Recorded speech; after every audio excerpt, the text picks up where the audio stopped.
Now, preview time. So let's take a look at what's coming your way.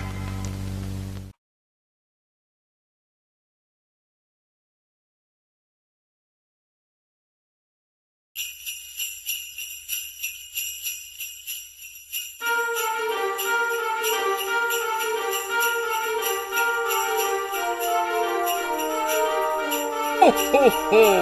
Merry Christmas!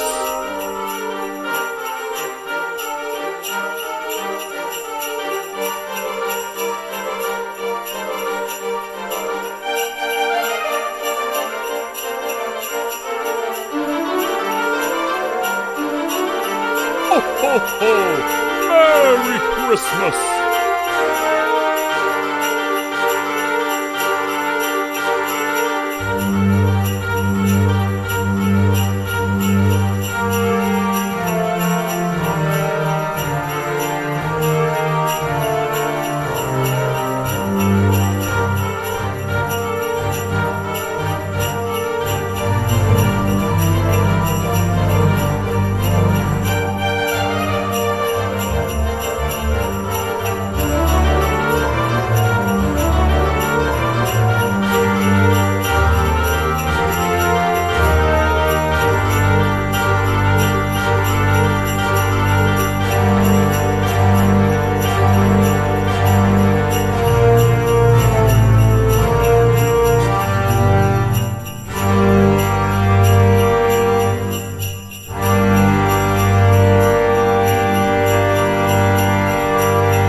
Ho, ho, ho!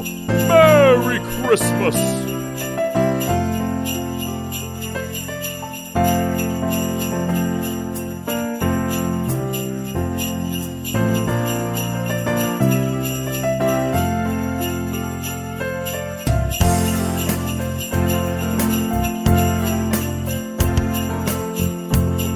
Ho, ho, ho!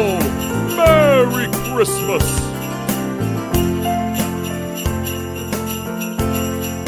Ho, ho, ho! Merry Christmas!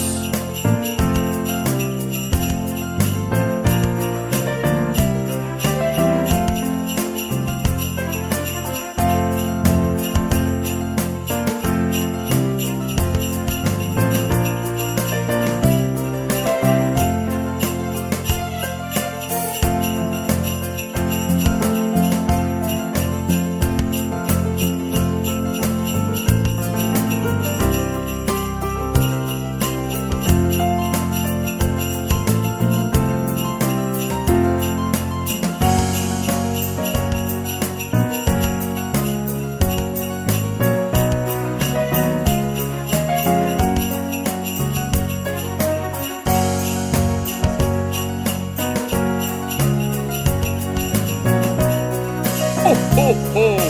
Merry Christmas!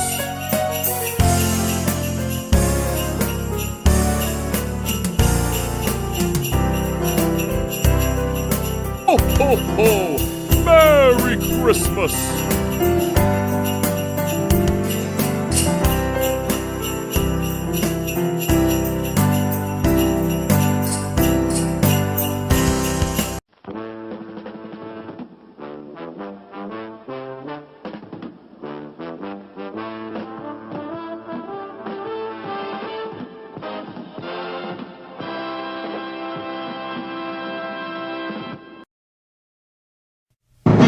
The Jeff Meacham Network's Multiverse of Media.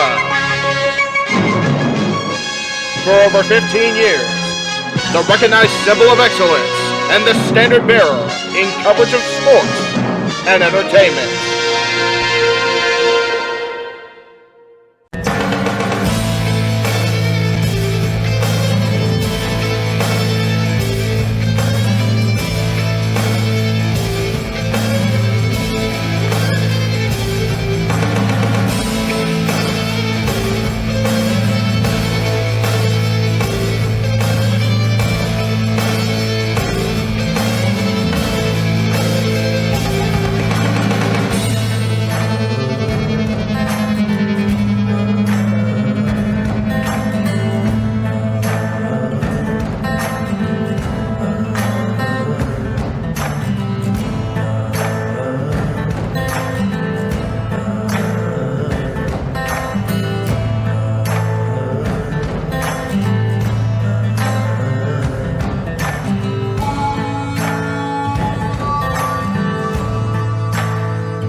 Happy Monday, everybody. Welcome to this, our second installment of Disney soundtrack favorites on the Dads, not always on wrestling. As we had last week, we have a special guest this week. We will get to her momentarily. I am, of course, the West Coast Professor, Jeff Meacham. To my left, on real life, but right on screen, which I hate that I have to say like that every time because people don't understand what I'm trying to say. But JJ Williams is here, of course, because he's the other dad, not always on wrestling. That's how it works. But with us today, as we had last week, we had a special guest waxing proxy about the Walt era, if you will, as JJ dubbed it, up to 1970 with the soundtrack songs. Today we have somebody that, like he and I, grew up, and our fandom was formulated during this Renaissance era of songs from 1971 to 2000 because, unlike our guest next week, we were all born between 1971 and 2000. So joining us is Teresa, my sister from, I hate the phrase another mister. It sounds so stupid, but it is what she is. She's my dearest friend. So, we're family, damn it. That's right. As we record this, we're just actually, as this airs, we are the day before our Disneyland trip. So it's only proper that we have her for our Disney show this week. Sis, I know it's been a struggle to get everybody on camera. I know we're all still under the weather a little bit, but glad to see you finally on screen a little bit. Glad to be here. Minus my voice. Yes, but that's okay. We are pushing through. And as was stated by JJ last week, we're going to go in reverse order. We're gonna throw the Uno card down, hit reverse this week, because JJ will be starting us off, as he is, much to his chagrin, the oldest in the room, and he was born in the earliest time period of this Renaissance era. Going back, figure we're covering another 40 years like we did last week. Just about. Yeah. So yeah, JJ will be going first. Teresa will, to use a baseball term, hitting cleanup. Or no, actually, no. You're leading off, because there's not four batters. I don't know. JJ's leading off. Teresa's coming in afterwards, and then I'll bring it home. There we go. I got it. There we go. It's really the starting lineup today. Starting lineup. There we go. Thank you. Because baseball's over, but we still love the Dodgers, damn it. So anyway, just to clarification once again, for those of you that missed last week's show and haven't seen social media for the past month, because we've been talking about this ad freaking nauseum. Everything in the Disney discography library counts, except songs that were originally written to be used in the Disney theme parks, Disneyland, California Adventure, Walt Disney World, etc. Now, if a song was written for a movie, a television show, a other form of media within the Walt Disney Company, because Lord knows we own every friggin' thing, and then applied to the parks, it can be used. Hence my use of a Mary Poppins song last week and citing its use in the park. So, JJ, with that being said, go to it, brother. Well, thank you, Jeff, for that introduction and that throw too. And, I've got some heavy hitters here this week. It's the Renaissance at the end of the day. Yeah, there's a little bit of the dark ages, the dark times, before the Empire. But at its core this week, we're talking about the Renaissance, because arguably that is the greatest era in Disney filmmaking that isn't the original golden age with Snow White, Pinocchio, Dumbo, etc. That's fair. Yes. So most of my songs come from that very limited time span between 1988 and 1999. I did originally have a song from the 70s on my list, but it got bumped off because I knew Teresa had it and was trying to avoid as many doubles as possible. Yes. So kicking off my list is a newer addition to my rotation of songs from the Renaissance era, as I was only introduced to this film in its entirety, I'd say the last 5, maybe 7 years, I saw it for the first time in its entirety. All right. We're going to 1995's A Goofy Movie, Eye to Eye from Powerline. Nice. Discovering that it was Tevin Campbell who did this song. Right. Discovering the Goofy movie in general and watching it in its entirety. I don't know why I stayed away from it from as long as I did, Yeah.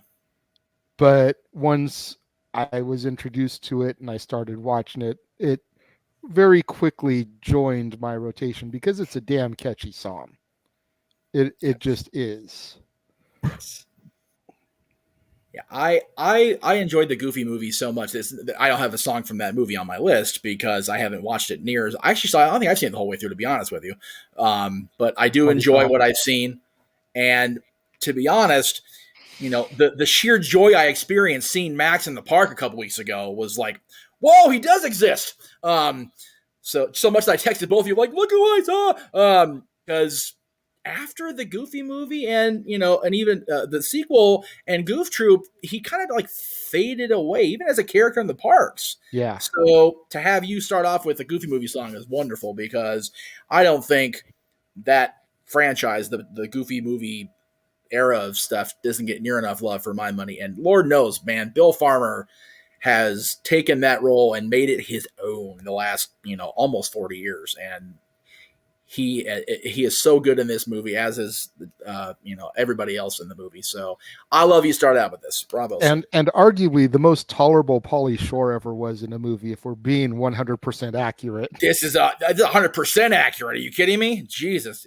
Plus you don't see his silly ass face, so it's always good. I mean, don't get me wrong, I love me some Son-in-Law and Encino Man, but I would definitely put this as like his number 3 movie. Yeah, I would say both his involvement in the Renaissance era as well as David Spade both make them tolerable. So there you go. Moving on to number 9 on my list is another one that I discovered later on, more recently. And it's mainly because I've always been such a fan of the original telling of this tale. From 1996, Topsy Turvy from The Hunchback of Notre Dame. Great choice. And the fact that Topsy Turvy Day is the 6th of January, which is special for other reasons in my life, a little bit, being my daughter's birthday. Yes.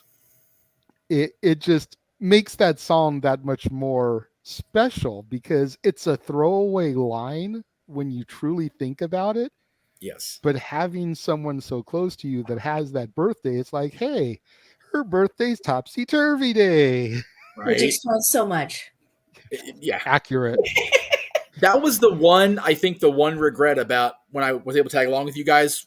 We actually went on her birthday that one year because the theater that had Hunchback was so already phased out at that point. That would have been a perfect thing to go to because of the synergy. They really should do something at the parks every January 6th and just trot those characters out, even if it's only that one day. Right?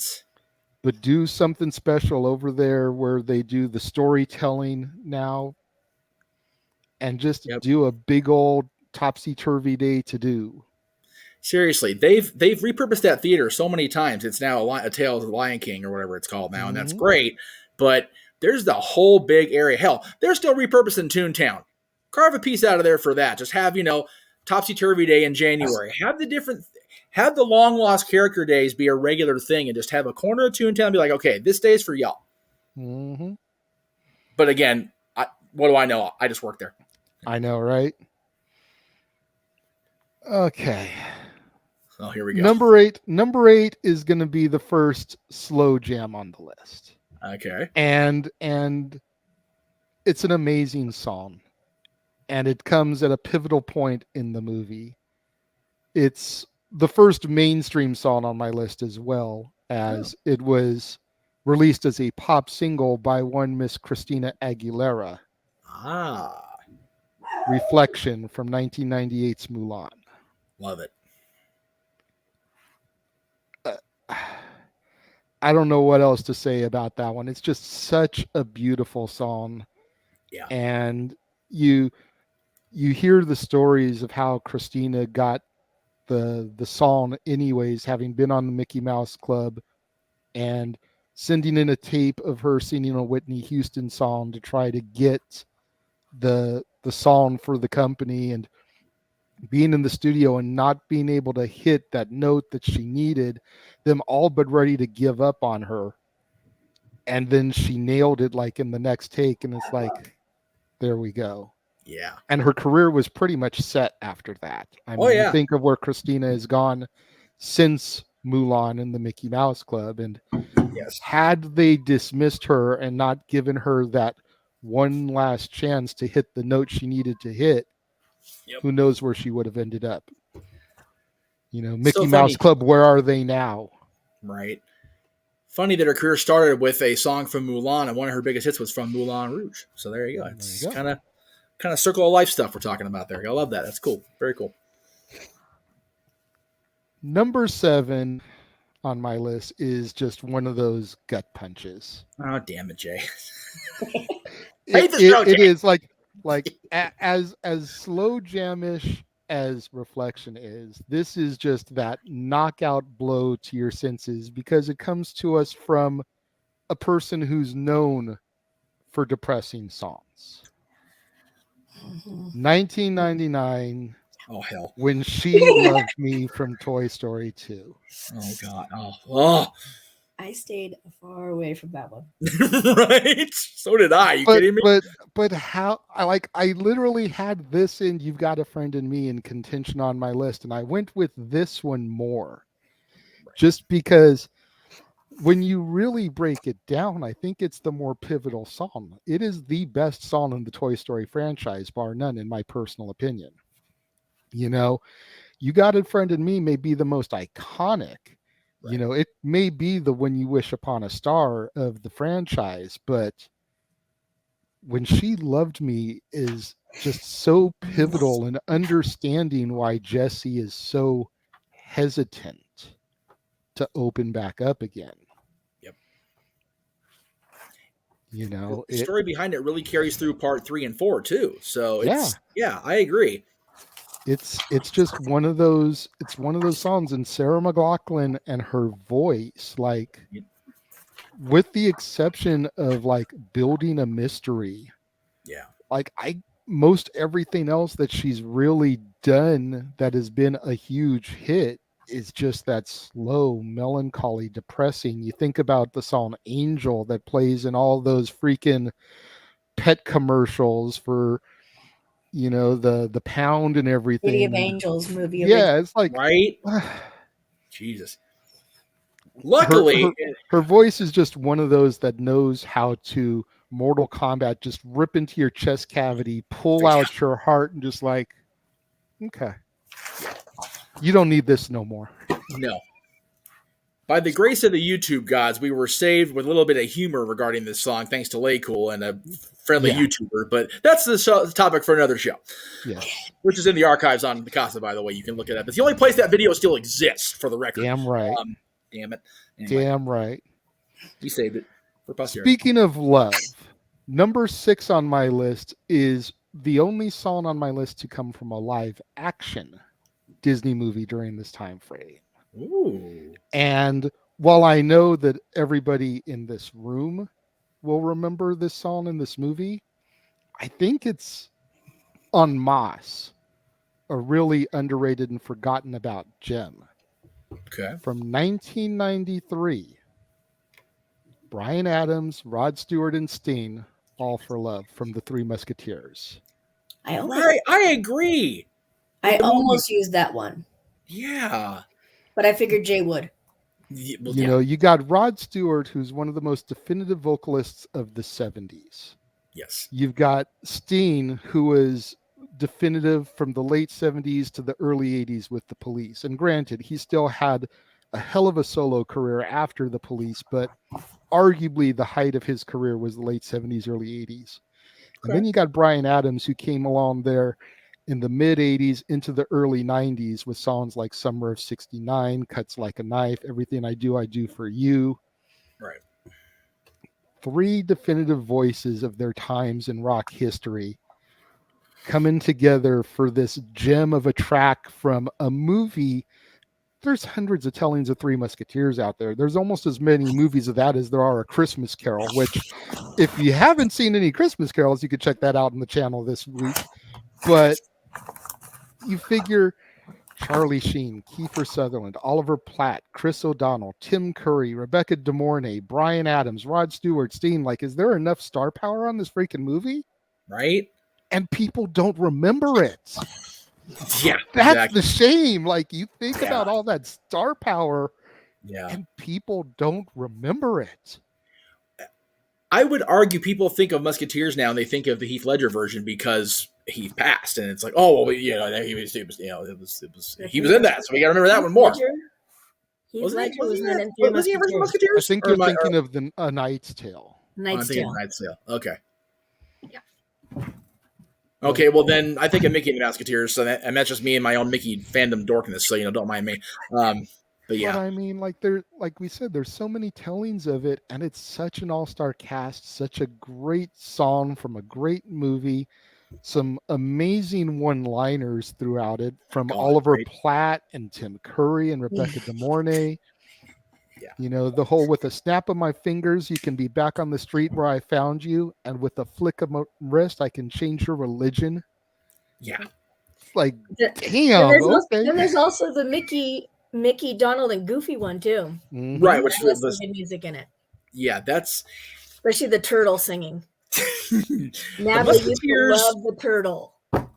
The Musketeers story definitely lends itself to being, almost a default musical, which I know much to his chagrin, more often than not. But this one is it really hits home. And this song in particular, like you said, you got star power on that track, man. It's not definitive necessarily, but definitely major voices from each of their eras. So again, nicely done.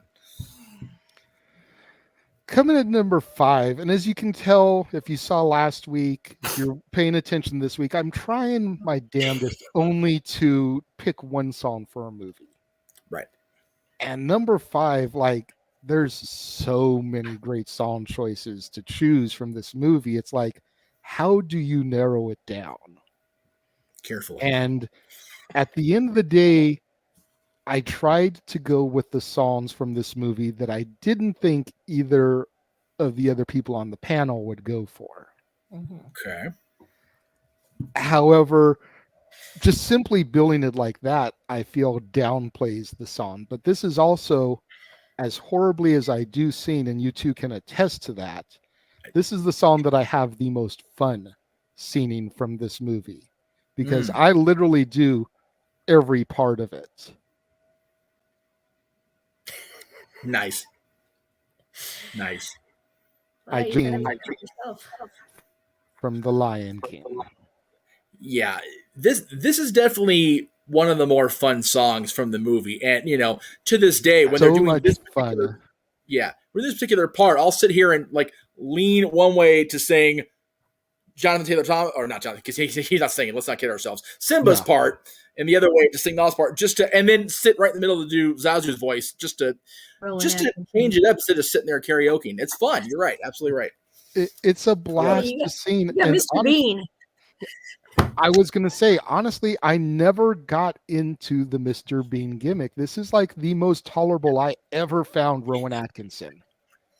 Yes. Legitimately. Like, for real. I know people who love Mr. Bean. They just love that kind of humor. And I sit there and admittingly, I watch some stupid comedy sometimes. But I sit there and I'll watch Mr. Bean and I'm like, what the fuck you got me watching, yo? For real. It's Charles was so funny. But I just can't wait to be king. It is so fun. Yeah. So fair, that's why I picked it over Hakuna Matata, which was in serious contention also. I picked it over Can You Feel the Love Tonight, Circle of Life, Be Prepared. Like, again, there's so many great songs in this movie. Narrowing it down to one, so hard. Well, when you've got, Elton John, providing backup help to the great, the greatness that is Alan and everybody, it's like, it's kind of hard to go against this movie for any song, really. And honestly, that's going to be a common theme throughout the rest of my list here. Is like there's so many great songs in each of these movies, whereas the ones that came before it in the bottom half of my list, there's some decent ones, but there's really just those one or two definitives. Right. From 5 to 1, man, it's hard. Yeah. You know, we always talk about subjective. Yeah. This is the most subjective part of the list. Yeah. 5 through 1 for me because we had talked about 5 through 1 on our Santa show being like, no, we will die on the hill with a stick of holly in our heart as those being definitive Santas. These Disney songs are a mugger to choose from, especially the Renaissance movies, because they're so good. The music's so great. In defense of Rowan Atkinson, Mr. Bean doesn't talk very much, so at least we get to hear his voice, and it's not intolerable when he's playing Zazu. So there is that balance for Rowan there. Oh, he is quite intelligent on top of that. Yes. Zazu is trying to be the voice of reason. God bless him. Right?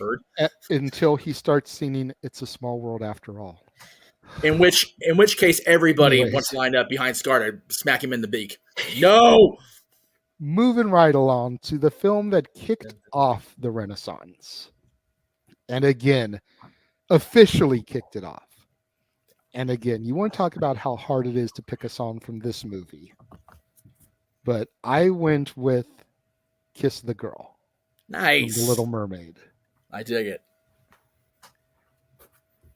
You know, you've got Sebastian singing a couple times through the movie because he does Under the Sea as well. But I just think the way that he sets up the whole song here is just so smooth. So well done. And then he just leans in there and it's like a flashback to Sinatra or Martin, the way he just basically sings this crooning love song to them to try to get Eric to kiss her to break the spell, and he comes so close, but just misses the mark. Yep. It's an amazing song. But again, you've got Under the Sea, you've got Part of Your World, you got Poor Unfortunate Souls. It's like it's so hard to choose. Yeah. At the end, it comes down to the moment for me. Yeah. And not even just the moment in the movie, but the way they depict the moment on the Little Mermaid ride at DCA. Yeah. Is just so great with the audio animatronics and everything as well. So I think they really picked the best songs to throw into Ariel's Undersea Adventure because Under the Sea is such a up great theme. Part of Your World has to be part of it. It's the whole theme of the movie. Ursula's song has to be in there because we had to cram Ursula in there, despite how many times she falls apart. Yes, all the time. God bless Ursula, oh Lord. And then Kiss the Girl and the finale. You gotta have those. So they really did a good job, and I applaud that choice because Mermaid's probably the hardest one. There's for me anyway because there's so many good ones. Well, one thing I know is that with the live action coming out, Lin-Manuel Miranda said, "I am not touching any of the songs. They are staying as is." And that's a good move by him. His favorite movie. And then his kids, he sang it to his kids growing up. Yeah. So he kept that intact. So that's a good thing coming up in May. For real. Yeah. Lynn, if anybody will keep that on course, it'll be Lynn. That's the only thing I could understand if Lynn added to the movie is much like the live action movies have done here lately, where characters that never got a song got one. I'd love to see him add something for Eric to sing. I know he added one or more for Sebastian, which is what's his name? The guy from I forget too. Hamilton. Oh, played Jefferson. Yeah. Anyway, Sebastian doesn't really get his own story song, so that's perfect. I'm sure we'll talk about people getting their own songs next week as well, because there's a lot of good live actions that have come out in the post-Renaissance that need to be addressed. So, while The Little Mermaid may be the official kickoff of the Renaissance, my number 3 song comes from the movie that I have always considered the true start of the Renaissance era. Yes. And although I know that there is definitely representation from this on Teresa's list, how do you not go with Why Should I Worry by Billy Joel Right. from Oliver and Company? Yes. I mean, Our this daughter is just has a hard another- time. Yeah. This is another one where the songs in this are so good and underrated. You've got Jenny singing Good Company, which is a solid slow song.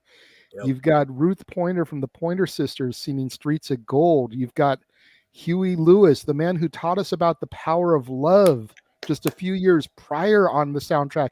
The first thing you hear before we even meet Dodger, and those of you that were paying attention at the start of the video were introduced to Dodger in the background on Teresa's end, but I digress there. Yes. There's just so much. And then you think about all the celebrity voices that became like the core of the all-star nature of things like Aladdin and The Lion King. That's why I have always said that Oliver and Company is the true jump off point of the Renaissance. They just don't acknowledge it Roman Reigns style. It's The Little Mermaid. Which is a crime, I think, because as much as I personally enjoy Great Mouse Detective, there really wasn't a definitive, oh man, let's pop it on the radio song from Great Mouse Detective. Whereas Why Should I Worry got play on the radio, boy, I tell you what. Mm-hmm.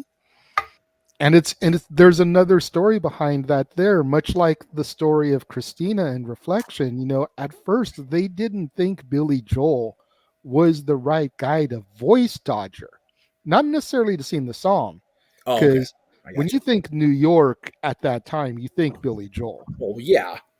But as far as being a voice actor, they just didn't think he had it. And he was trying and he couldn't get it. And much like the story that's been around for years about Eazy-E first recording Boys in the Hood, as soon as Billy put on those sunglasses, he just kind of slid into the Dodge and found the vibe and the charisma and the whole flow of the character and off and running.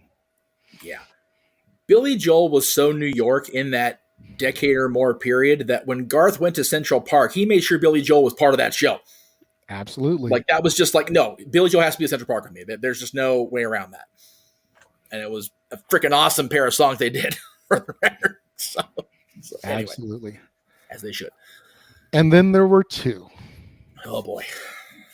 And coming in at number 2 is a song from 1992. And the song follows a simple question from our lead character. Do you trust me? Oh, look at you. A Whole New World from Aladdin. And I mean, what more can be said about A Whole New World? Like, up until they did the live version, this was Jasmine's only time singing in the movie. Right? And it was always something that I felt was a crying shame. And I'm sure we'll discuss that next week when we get to part 3 of this series. But yes, I always felt like Jasmine got the shaft.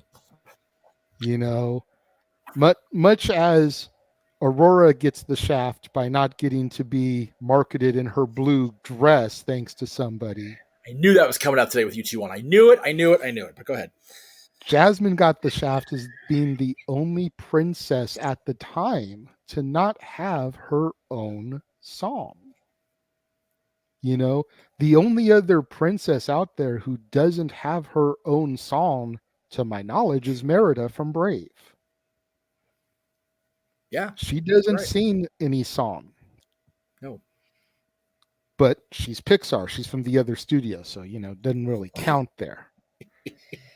But it's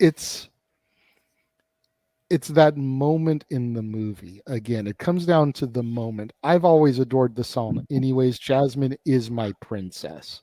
Yes. Aladdin is my princess movie always has been, always will be. But it's that moment. Do you trust me? And you can kind of see the look in her eyes, like she's realizing the familiarity in what's happening. She hasn't completely put it together yet, but you can see Pinky running around on the hamster wheel inside her brain, putting together something's going on here. Yes. And then by the time the ride is over, she's pieced it together. Yes. Brilliantly, by the way she drags it out. That was such a brilliant line, and he totally steps in it and tracks it through the carpet, through the house. Big time. Because even carpet's going, no! No, wait. Oh, good stuff. Good choice. Very good. And then number one. Yeah, now I'm curious because that's your movie. That's your girl. What's number one? Well, I am gonna say I cheated just a smidge on number one. Just boy. a smidge. And she apparently knows. So now I'm really curious because I don't know what the hell's going on now. So, she knows that one of her honorable mentions was going to be on my list, and I haven't talked about it yet. Okay. I'm giving mad love to the entire Disney afternoon block. Hard to argue with those theme songs. I mean, I mean, not pictured Goof Troop, but it would have been hard to try to smash 5 images together for all of this. But this right here was my Disney afternoon lineup. Right? DuckTales, Rescue 91 Rangers, to 93. Tailspin, and Darkwing Duck. Yep. And then once DuckTales got bumped and everything shifted forward and they added Goof Troop, I was cool. I was down with Goof Troop. Yeah. Once Rescue Rangers got bumped and everything shifted forward, and then they added like Bonkers and Gargoyles and the spin-off shows from the movies, like the Little Mermaid animated show, the Aladdin, the Timon and Pumbaa. I was done after that. Right. Yeah. As soon as Bonkers debuted, I would turn the TV off at 4:30 when Bonkers came on. Yep. Pretty much. However, one thing with them, with the Disney afternoon, they did stay true. Jim Cummings was in all of them. Yep. Yes. As he should be. That's it. As he should be. It's like an afternoon with Jim Cummings. Hey, pretty much. Much love to Jim. Everybody knows my affinity for Jim Cummings. Hence the Darkwing Duck shirt. Hence him being featured in the number 1 spot. Yes. But I mean, all of it. You can't go wrong with the Disney afternoon. Even though I was an older teen by then, right? The Disney afternoon helped raise me. Yeah.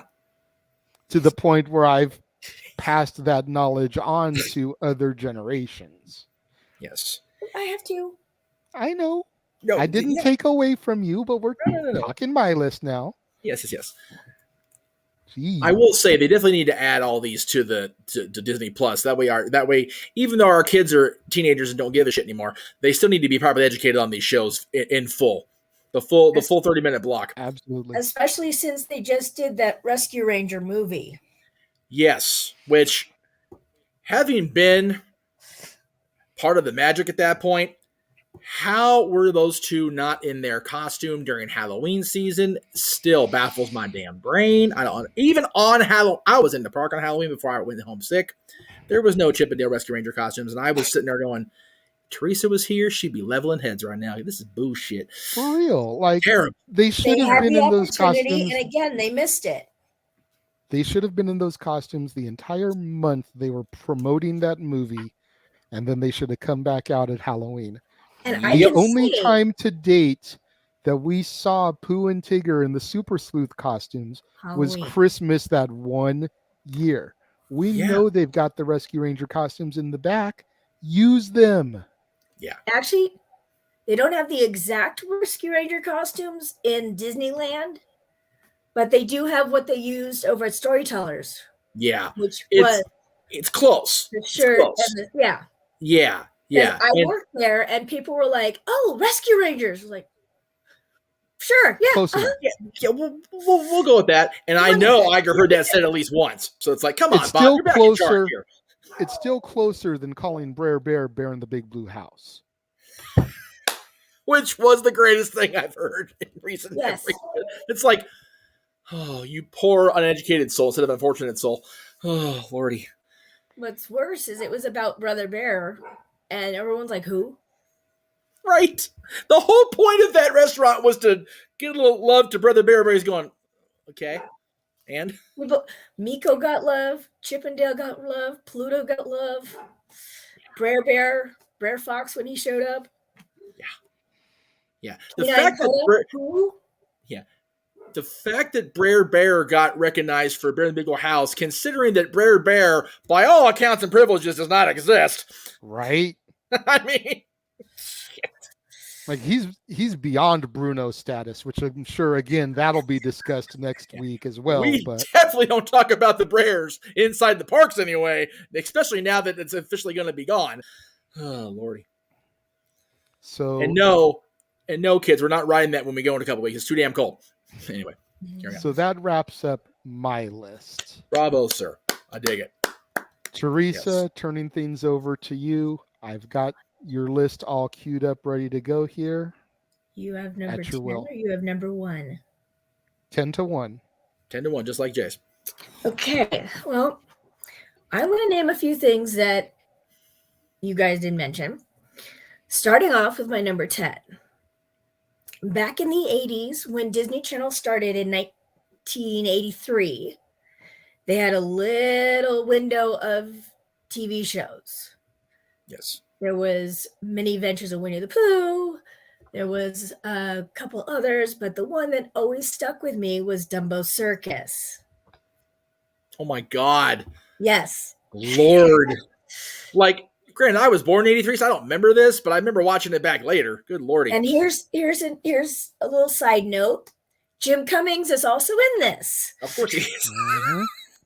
His first performance for Disney. It's his first performance working for Disney. Was Really? I didn't know that. Lionel the lion. Interesting. Yes.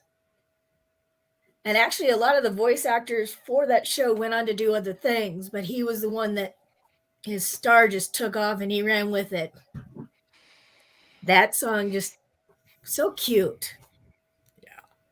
The whole show, and again, it seemed like then they were doing those like puppeteers. Mm-hmm. Yeah. Right. Before Big Blue House, before all that. It was Winnie the Pooh. It was Dumbo. It was all that. Yeah. Before the Dark Times. Before the Eisner. Empire. Sorry. All right. My number 9 kind of piggybacks off of Jay's. It's one he did mention, but it's not the same song. Oh.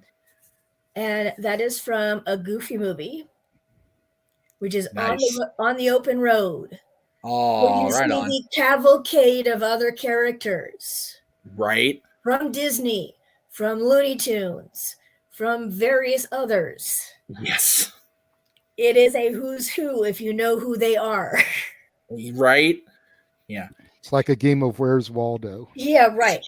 Now, Natalie, our daughter, wanted me to do the one that they sing when they're floating down the river and they're mad at each other. Right. It doesn't stick. It's not me. On the open road, you need to get everybody involved. It's like you can't help but sing.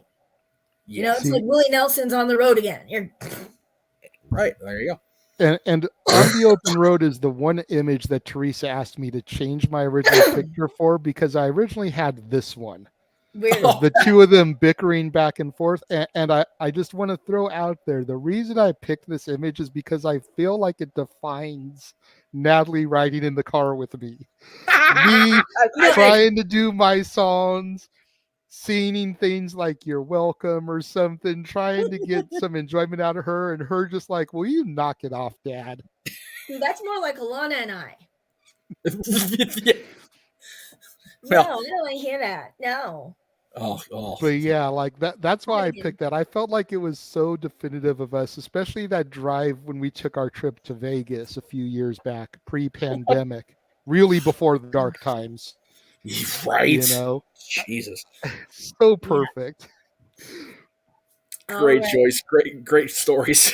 My next one comes from also a Toy Story. Toy Story 2 from 99. And I went with, which was Howard Ashman's first writing for Disney. Oh. And John Lasseter also was like, okay, who do we pick to sing this? The quintessential country band at the time was Riders in the Sky, and they did Woody's Roundup. Wow. That's a one that a lot of people forget. Because you got the Sarah McLachlan one that tugs at your heartstring and stamps, like, remember me. Right. But Woody's Roundup, I mean, I'm a country fan, so I knew Riders in the Sky. I, know their music and stuff. And then hearing them, I was like, I know them. I know that. Yes. I think part of why it's so forgotten in this movie is because it's really just that little snippet of the TV theme when they're showing Woody where he originated from. The fact that he's this iconic TV star, like you only get that little blip. But you also get it in the credits. But how many people honestly stick around for the credits, especially when they've got little kids trying to get out of there? Pre-Marvel days, not too many. Exactly. Right. So yes, that's kind of the point. You should. Yeah, absolutely. But yeah, it is a great song. I definitely applaud you for choosing that one, and it totally fits your style and your taste. Did they ever play Crazy Horse when you were there? Riders in the Sky? Did they ever do Crazy Horse? Yes, once. Damn, lucky. Anyway, carry on. Okay. Number 7 from 1971. I have a 70s here. Oh. Bedknobs and Broomsticks. Beautiful Whiny. Nice. You've got both of them. You got Angela Lansbury. And then you got God, I'm losing his last name. David Tomlinson. Tomlinson, yes. You've got both of them. Yes. Disney legends. Right. And you also got a movie that's really not very well known now. Yeah. And it didn't really, stay relevant. Right. But honestly, if you think of those two, you think, for David, you think Mary Poppins. For Angela, you think Beauty and the Beast. Yep. But even before that, it was, one of Disney's first attempts on, cartoon and real, Yep. Yeah, so, it was. I believe it's only the second after Mary Poppins. It is. Yeah, and I think that's why it's so not as held in high regard as Mary, because it seemed like a poor man's follow-up or attempt, because you had the Wish version. Yeah. Right? You had a witch type person coming in to be a nanny. I mean, that's Mary Poppins, but it's not, because it's not Mary and Poppins. The dad's the same. Yeah. So it's like, okay, so we went to Target and ended up at Walmart. How did this happen? What's going on? Maybe if they had gone with one of the other Disney greats. Seriously, how about any other Disney dad in the history of Disney dads except freaking David Tomlinson? Can we maybe, I mean, David's got a great voice, but yeah, Fred McMurray. Got way too many. Yeah, Fred McMurray. There you go. For real. Dean Jones. Yeah, but it just, because David's in it, it got Poppins pigeonholed and kind of suffers as a result. Yeah. Great song, though. All right. Another one, my daughter disagreed with me. Oh, here we go. 1986, my number 6.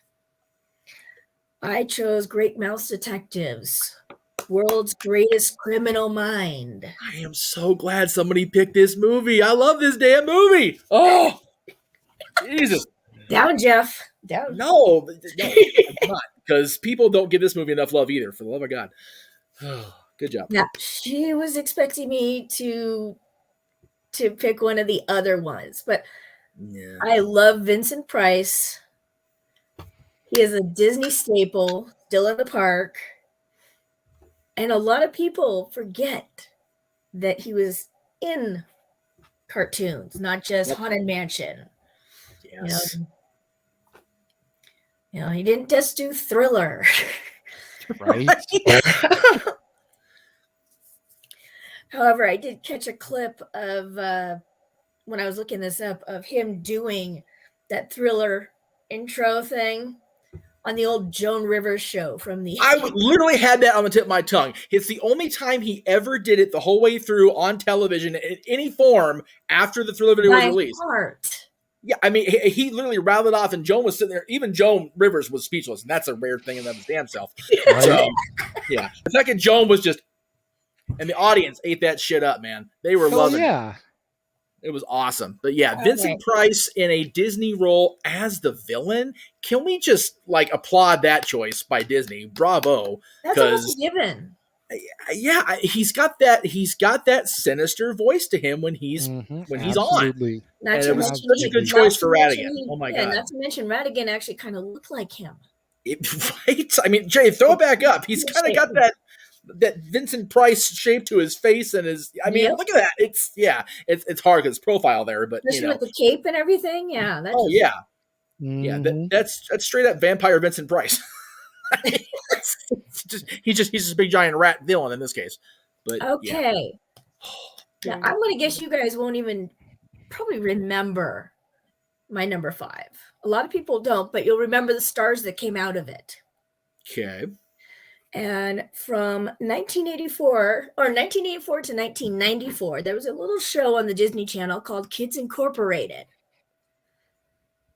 It produced Stacey Ferguson and Jennifer Love Hewitt, among others.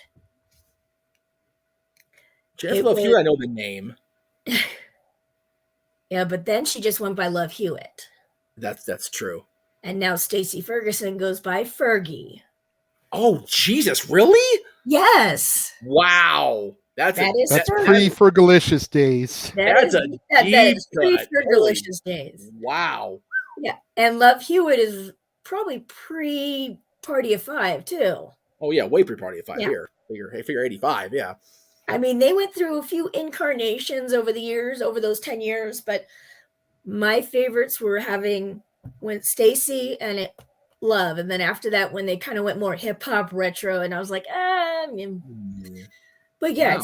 It's another Disney Channel show. It actually started in syndication, and then Disney picked it up as their own.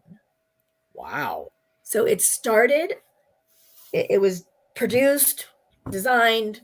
Disney said, okay, we'll put it on syndication, see what happens. If we like it, we'll buy it. And they did. And it lasted for a decade. Your face, Jeff, I swear. So it was the realization of who those two young ladies were. That's part of it, but full disclosure, everybody knows at this point. This is now the third one we're taping. We got the other two in the can. This is the only one that I have no freaking idea the show existed till right now. Yeah. So good job, Stitch. You got me.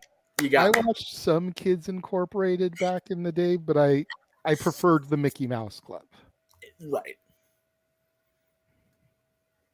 And at this stage of it wasn't quite MMC yet because it wasn't quite the Justin, Brittany, Christina era, but it was the party era, right? Which was kind of just may remember that. Yeah, I remember seeing it in reruns. The party was after Justin and Brittany. They were before. Was there a thing before? Late 80s. MMC, yeah, that started. MMC, I remember was Brittany and them came like mid 90s. Okay. Either way, the traditional. Yeah, I never heard Kids Incorporated. I never heard that phrase until right now. So damn, I'm impressed. It's okay. We won't call the boss man and get you fired for it. Well, don't worry about that. Just make sure I make sure I actually turn in my Ovaltine and cookie for once because I don't feel quite so old not knowing what that is. I feel better about my damn self today. Whoa, that's bright. Okay, yeah, I remember that logo. Now that you show it. Yeah. So yeah, you figure that's competing with that for Disney space. That's a tough road to hoe. So it's got the boss there. What are you gonna do? So. Yeah. All right. Number 4. Another one from Jay's list, but a different song. I went with Once Upon a Time in New York City from Oliver and Company, 1988. There you go. I mean, that is the song that sets the tone for the whole movie. Yep. It is Huey Lewis. He has a very unforgettable voice, just like Billy Joel. Oh yeah. But the thing is that, you know, it kind of gives you the whole segue of, you know, this is all about this. Mm-hmm. Yeah. You know, anything can happen. It's New York. Anything's possible. You know, like on MMC when they had Wednesday, you know, anything can happen days. This was it. Another thing we should adopt in the parks for real. And I mean, can you get more 80s than kicking the movie off with the synthesizer intro and Huey Lewis? No. Like seriously, that's about as 80s as you can get. You figure, Jay, you mentioned earlier, you know, Huey Lewis is still very much, you know, because Back to the Future is still cooking so much that they had a sequel a year after this movie came out. You know, they were still a very, very hip thing, and Huey Lewis was Very still relevant. counting them residuals. So, Yeah. you know, Huey Lewis in the 80s was the thing. And yeah, people forget that Oliver and Company is a twist on the classic Oliver Twist, correct? Yes. Mm-hmm. Yeah, so I didn't mean to say Twist twice. I clearly love that one. That's okay. Is a take on Oliver Twist. So having that set the stage, it's like, okay, I kind of recognize the elements now that I hear the story behind the story. So that's a great way to start it, like you said. All right. Here's one you probably never heard of, Jeff, if you haven't heard of Kids Incorporated. Oh boy. It was also on the Disney Channel. Yeah, I probably didn't then. Massive star name. Shelley Duvall. Oh wow. Harry Anderson. Gary Shandling. Terry Garr. Jeez. You have... Wow, Jeff is looking completely clueless. I am. I have no. I know those names. Very. What in the hell's happening? The name of the movie was Mother Goose Rock and Rhyme. Wow. No idea. Is the who's who back then. Harry Anderson, Gary Shandling, you know. And apparently Little Richard for some reason. Yeah. It is honestly, it's a story basically about Mother Goose, who is Jean Stapleton. Oh, Jesus.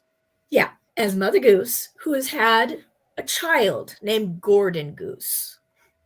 He is the most basic human being in the whole rhyme land. And one day, Mother Goose disappears. So Gordon Goose has got to go find his mother. He then runs into, well, should I say, Little Bo Peep runs into him with her car because she drives backwards. According to her, it's the only way to drive, which is Shelley Duvall. And they go on this whole journey through Rhymeland looking for his mother. You run into Bobby Brown, who's the Three Blind Mice. You run into Stray Cats. You've got Simon, you got Garfunkel, you got all of them. It's, yeah. You might want to check it out. My song from that movie is Party with the King. It is with Little Richard. Right. It is quintessential Little Richard, tune, beat, everything. And wardrobe. And it fits him so, yes. And it fits him so well. Right. You know, oh my gosh. Yes. I showed Natalie this one, probably 5-6 years ago, and she's been hooked since. She's like, what? Why do I not know about this? I'm like, you do now. Yeah. For the truly educated, who's Jean Stapleton?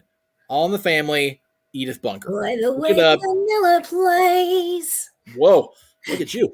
I love it. I can do it with my voice right now. I'm not gonna do Carol because I'll butcher the poor man's memory. So we'll just let that be. But yeah, if you're a fan of All in the Family, you know who Jean Stapleton is, and the fact that she's playing Mother Goose in this, I and all the other people in it. Yeah, I gotta find this on YouTube. I'm sure it's on YouTube. It's definitely on Disney Plus. So actually, they're looking to put it on. Okay, official cast member, do this. Do that. Yeah. Put all the old 80s and 90s Disney Channel Everything stuff we're on. mentioning today. If you haven't put it on there, Please. company, looking at you guys. I don't know who runs Disney Plus now, but Bob, trickle down. Make it happen. There you go. Anyway. There All right. One of Jay's favorites. you go. Number 2. It is from Robin Hood from 1973. You know, go ahead. Go ahead and do your choice because Okay. yeah, The Phony King of England. love this song. Several reasons. One, I'm a big fan of Phil Harris. Yes. You know, he was Baloo, he was Thomas O'Malley, and then he was Little John. And, you know, honestly, growing up, Jay knows this. I used to say Kitty ate Baloo because the first thing you meet Phil Harris as is a bear. Right. And then next thing he's a cat. Yeah. And you're going, okay, that voice. Yeah. Kitty ate Baloo. Yeah. Yeah. Then Little John ate Kitty. So Yeah. It's the circle of life. Yeah. Little John ate Kitty who ate Baloo so much that Baloo and Little John dance almost the same, like almost as if they're the same person. Anyway, well, that's because they do. under the bus, don't mind me, company. There you go. Oh, Recycled. Disney loves recycling scenes, and That's right. yes, they did with Little John and Baloo. Yes. Robin were Hood recycling is before it almost was cool to recycle. entirely recycled scenes. Just a little bit, yeah. Yeah. Yeah, There's recycling things before it was cool to recycle, kids. There you go. But yeah, Phony King's a great take. What I was surprised at, there was not one Robin Hood thing on your list. What in the hell, Williams? I did say that Teresa had one on her list that was on my list that I removed for her. This was that song. But there's so many other songs in Robin Hood too. I'm But surprised, this is brother. the most iconic. That's fair. That's fair. Like, Oodalali is a hiccup at the end of the day. Roger Miller, period. It's best remembered for being turned into the hamster dance. Whistle Stop. You know, Love kills the movie, brings it to a screeching halt. Oh yeah. But Phony King of England, that is like the jam. And Natalie used to always love the line. A minute before he knows they're there, old Rob will snatch his underwear. That's fair. That's fair. Used to always make her giggle, still does. I bet you if I just messaged her those lyrics, she would start cracking up, send me the laughing tears emojis. Yes. Yeah, I played a lot of these songs before it came on here, and Alana was laughing at that scene too. It was like, why does he want his underwear? It's the best song in the movie, which is why I had it on my list. But again, when I saw that Teresa was going to have it, I'm like, okay, for the sake of not having duplicates, at least in this part of the countdown, Right. I will concede it to you. And then the fact that she had Darkwing as an honorable mention, and that was going to be on my list. It was like a little give and take there. You know? I dig that. That's fair. So that's why Robin Hood did not appear on my list. All right. I will grant you clemency in that case, sir. All right. Now, for those who know me, know that this next movie hits home. It is one of my all-time favorites. It had a lot to do with my uncle before he passed. Not to mention my husband still apparently had a thing for Helen Reddy back in the day. And that is Pete's Dragon. The song specifically I chose is Passamaquoddy, or in Idaho, Passamaquoddy. Right. Alan Dale, I give him so much props. Yes. On remembering all those mixed up words. Right. For the name of the town. Yes. He blew my mind. I was like, okay, how does he do this? Yes. You know, Passamaquoddy, you know, on top of that, he has to sing normally. Right. And then remember made up words. Yeah. And then on top of that, he has to act. Yeah. You know? he's one that a lot of people have forgotten about too. Right? I mean, if you're a Harry Potter fan, he does the audiobooks. Yeah. Which because you were there when it happened. The fact that Jim Dale is the voice of the Harry Potter. Wow, I need a nap. Harry Potter audiobooks blew me away when I first found out because it was Natalie that told me. And then I thought for a second, like, you know what? It makes total sense because if he can sing Passamaquoddy and voice act and act on stage and on screen, he can pull off an audiobook series, no problem. So it makes total sense that Jim Dale would be this guy. Unlike me today, because I'm exhausted and I did a 12-hour stream yesterday as we're taping this, and I'm pooped. So that is what it is. But yeah, can you speak? No, it is not happening today. The tongue is just, and just because he's Jar Jar right now. I can spec. I can spec does not indicate you have a brain. Yes, I know. Thank you. Bravo. I love both y'all's lists so far. I dig it. Now, I have a couple honorable mentions, of course. Okay, the one that blew Natalie's mind and she dropped to the ground and went, "Oh my God!"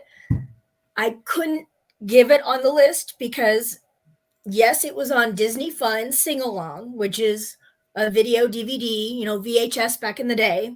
Yes. However, it was originally written for the 1985, excuse me, 25th anniversary, and it was performed at Tomorrowland stage.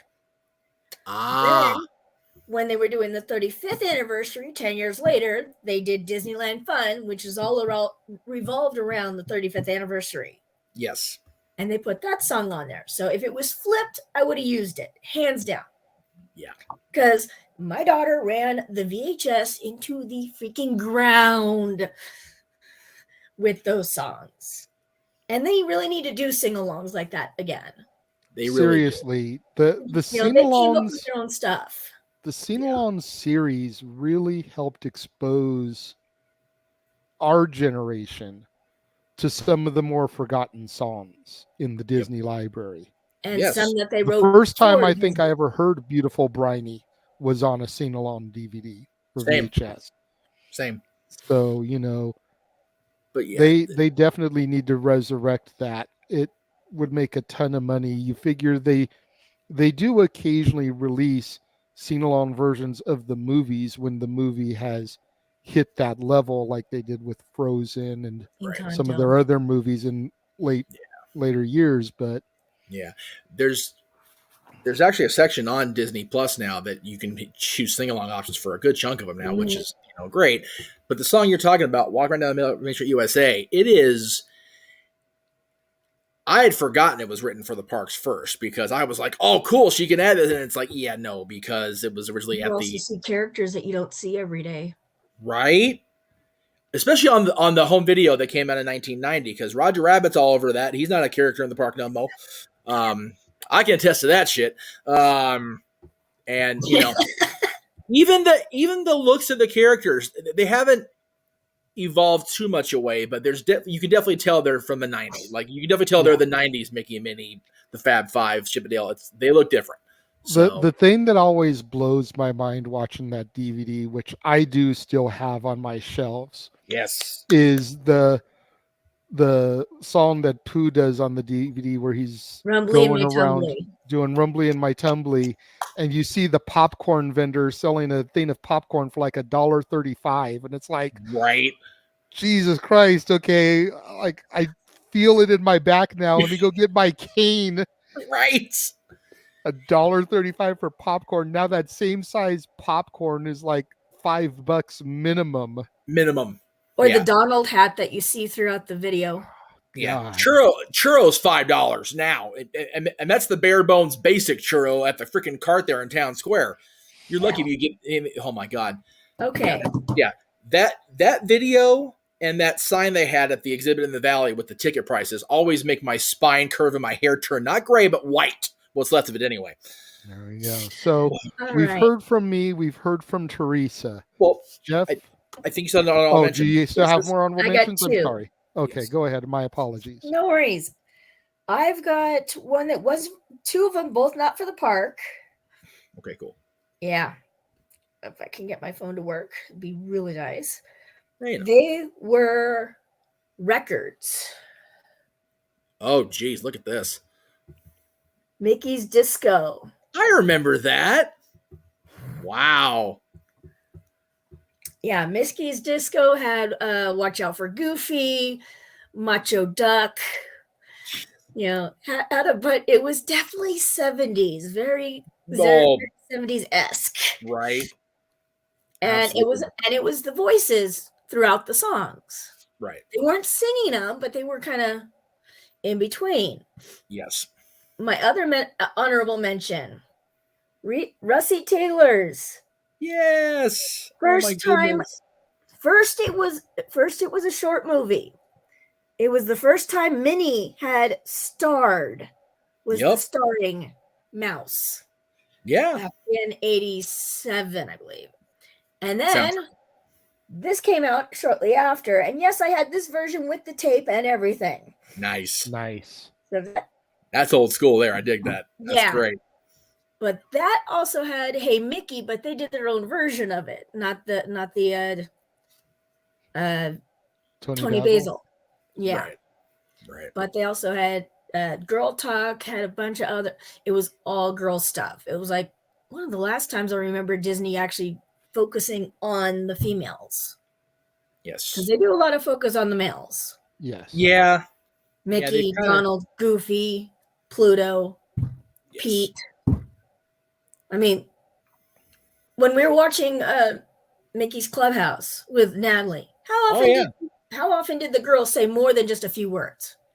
Well, right, which is why they tried to spin off Minnie into her thing with Daisy boutique. There.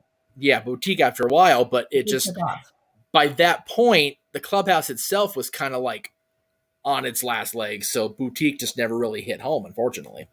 So it took off better than they thought it would, I think. Fair, but now, but it didn't have the longevity that Clubhouse did. No, or that Roadster Racers has. Yeah, let's not go with Roadster Racers, please. Oh my gosh, no. At least they're just saying that once this new Playhouse. Once the Playhouse had phased its way out, they found a new way to segue it while keeping with sort of the theme and going with the Racers thing, and that had more longevity than Boutique had. Yes, unfortunately. There's an idea for Autopia. Right. If they want to update it. Yeah. And while I'm updated, they can try to find a way to filter that damn gas smell out of that corner. Oh my God. Every time I go to Tomorrowland, it's like, I need to get on the train faster. Thank you. Oh my God. You don't smoke, but sure as hell feels like it. Right? It's like a secondhand smoke's gonna kill me, and I ain't got a cigarette near me. We're not in the parks no more. Like, as you get off of the Autopia attraction, they should just hand you little 2-packs of Tylenol for the headache that you've developed having to smell the fumes. Real, man. There should serious synergy partnership with Tylenol or Aleve, man. Just here you go. We're sorry. Or a gas mask. Hey, we in pandemic. Why not a gas mask? Jesus. I'm making the company money. I'm not even getting paid to do this shit today. Good grief. Anyway. Yeah. The other two honorable mentions I have on here are movies. Just like Three Musketeers. One is Evita. Madonna, Rainbow High. Oh, I forgot that was Disney. It was 96. Touchstone. Got it. Yeah. Touchstone. Okay. And the other one, my favorite, that coined the phrase "put the bunny back in the box," is "How Do You Live" by Con Air. By? Oh well, originally it was Trisha Yearwood, and then Leanne Rimes did a version. Yeah. Literally right after, and then a couple years later, the radio stations did a merger. Yeah. Of them together. Yeah. It never was up. Yep. Yeah, it was Leanne's song, and the studio went, she's too young. And Trisha's version is my favorite of the two, but yeah, Leanne does a hell of a job on that. For as young as she was, she belts that out, man. So yeah, I forget that Con Air was also Touchstone. That's my other two honorable mentions. There we go. I learned new things. I now know what Kids Incorporated is. I will definitely seek that out. I learned that Evita and Con Air were Touchstone releases, so it's part of the damn magic. I love it. That's good stuff.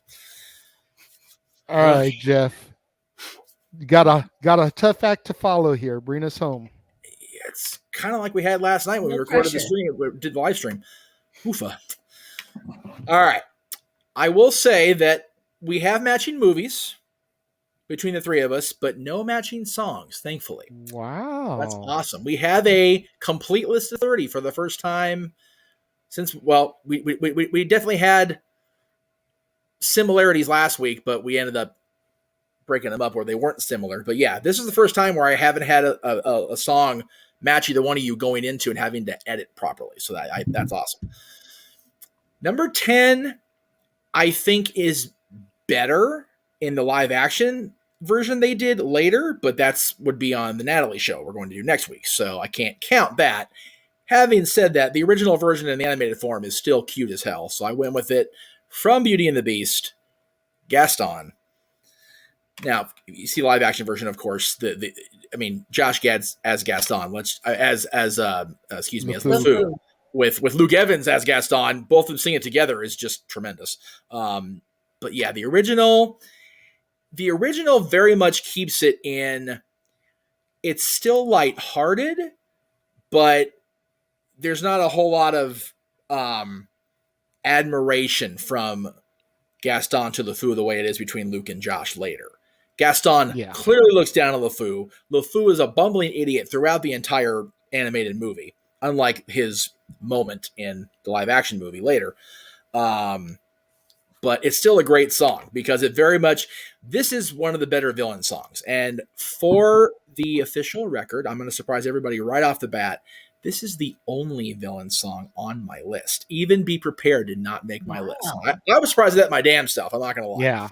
Especially that one. I got to say, I always felt like this scene was a missed opportunity for a little Easter egg because you throw that image back up there. Yeah. And you see all of the mounted heads in the back. Right? And the fact that they didn't do Max, Melvin, and Buff up Country there, Bears! their Jamboree, which was still very much a thing for at least another decade. Yes. After this film, well, they have one of them. Huge lost opportunity, I think. They have one. Yeah. He was over in the left corner. It's Max is kind of chilling there, kind of sort of. Just no red nose for holiday version. I will say that the fact that they worked the Beast into one of the Sultan's little freaking figures in the next movie, it's like, man, you got to throw the Country Bears down heads in there. That's a very fair point, Jay. Missed opportunities. Yep. I can't imagine the company making a mistake. I can't imagine that being the thing. Anyway, armchair quarterback in here 31 years later, but That's right. Monday morning quarterbacking is a thing on this channel. Damn it. Number 9 is another one that I'm still to this day not a fan of the movie. Probably never will be because it's so historically ridiculously inaccurate. Oh. However, this song is just a thing of beauty. It really is. It's colorful. It's so beautiful. Colors of the Wind from Pocahontas. Again, let's just romanticize the hell out of the Pocahontas story and make money off it. Let's just go ahead and do that, company, right? But, Jesus. Wait a minute. Disney romanticized something? Never. Especially something that... Never. That definitely not romanticizable at all. And like romanticizing the slave trade and everything and Song of the South and... What Song of the South? What's that? Exactly. But one of these movies you can find on Disney Plus. Yes. The other one you can't. One of these things is not like the other, even though they were both horribly historically bad. Anyway. Seriously, horribly romanticized by the company, but one of them is still acknowledged and the other one is worse than Bruno. Right. I'm pretty sure, and I'll have to look it up here in a moment. I'm pretty sure this got nominated for an Oscar. Yeah. So the fact that the song did, yeah.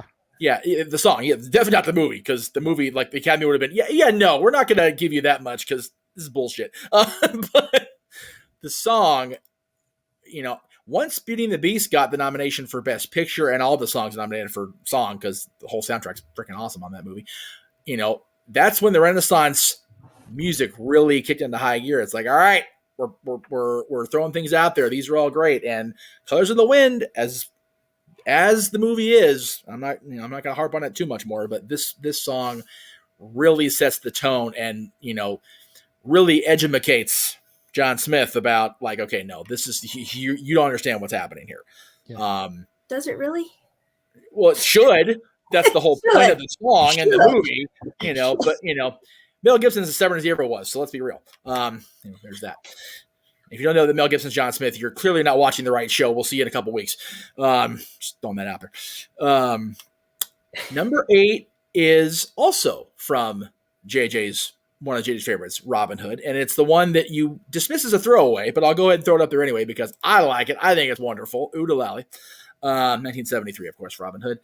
Again, it kind of is what it is. You're absolutely right. It very much gets, lumped in, to start this movie, and then the movie just kind of takes off, and it's a recurring musical theme throughout the movie. It keeps popping up, but the words themselves, sung by Alan Adale, are just kind of there at the beginning and sets the tone. I just like it because it's a cool little way to start the movie off. It's got a good beat to it, Who sings it? Alan Adale, the rooster. I don't know the real voice. I'm sorry. Roger Miller. Roger Miller. There we go. Thank you. Okay. And you said that earlier, so I should really know that now, and I feel bad. It is what it is. Somebody wasn't paying attention to their sister when they were educating. Somebody was trying to make sure I had my list straight because it's I'm tired and I was up for longer than I needed to be yesterday and not last night. But yeah, I love Robin Hood. I've loved Robin Hood even before I met y'all, and Robin Hood was part of a VHS I had that was taped off TV for years because the home video release just never happened for years and years and years for whatever damn reason. But it's definitely my favorite version of Robin Hood. And that's the long list of itself. You talk about freaking versions of Scrooge that you showed last week, Jay. I mean, God, Robin Hood's got more tellings than Scrooge, I think. Or it's definitely a neck and neck race. I definitely think it's neck and neck there. You figure Robin Hood, Three Musketeers, and Scrooge: A Christmas Carol, probably the three most told and retold stories throughout cinema. My goodness. But I mean, I think a lot of the reason why Robin Hood was kind of just not out there for so long was because it comes from that dark ages of Disney filmmaking. Yeah. It's a forgotten gem. Yeah. You figure post Poppins, they really went completely away from animation for a good while as far as the really big hits. Aristocats is in there, Jungle Book's in there, and I understand that. But just never really happened. And Robin Hood got lumped into there, and it's definitely the forgotten classic of those ones they did hit with, like Jungle Book. Jungle Book's still revered to this day, and Robin Hood's just kind of there, and it's a shame because I love it. And I think that's because Walt had his hands in the cookie jar of Jungle Book and not Robin Hood. That's fair. That's very fair. And like we talked about, Robin Hood recycles so damn much, it might as well be a freaking green factory. Seriously. And if you don't know what we're talking about, go on YouTube and you can find videos that do the side-by-side comparison of all of the recycled footage from this movie and from this era. Yeah. There's a lot of it in The Many Adventures of Winnie the Pooh. Oh, yes. Recycling footage from the Jungle Book. Sleeping Beauty. Yeah, Sleeping Beauty. Snow White is recycled inside of Robin Hood. Yep. There's so much of it. It's just, once you see it, you can't unsee it. Right. Someone got lazy in the 70s. Well, no, you know what it was, sis? The company spun the narrative of we lost our ass in the parks on money because of the shutdown, 467 days. The company legitimately was losing their butt in the 70s because of lack of box office. So it's like, okay, we need to find a way to cut down costs. This scene works animation-wise. Let's just throw it in here and draw over it. That's really what it came down to. Yep. Because there was so much money not being made because people just weren't going to see Disney anymore. They were going to see, the teens were going to see the Greaser movies, and they were going to see, different things. Horror was really starting to really pick up at the box office. Yeah, hair. Oh Lord. Jesus. Discotex. Disco was, and you showed earlier the disco album. That didn't even hit because it's still Disney. Meh. So Disney was already starting to become the uncool brand at this point. So that's why a lot of these get kind of like lost in the shuffle. Much like I feel this next movie I'm going to talk about the song from does, because it's toward the end of the official listing for the Renaissance. It's actually toward the end of the era we're talking about because it's 1999. I didn't realize how much this song hits me directly in the gut until I was doing my countdown to my return to the park as a guest back in June. And Thursday came up, and I had to pick a character to go with T for Thursday. And I chose Tarzan Thursday. And I took a screen cap of what's now no longer the Tarzan Treehouse because they're reconverting that for the 455th time this year, feels like. But to the Swiss Family Robinson. Ish, yes. But You'll Be in My Heart. God, just the little lyric I put up.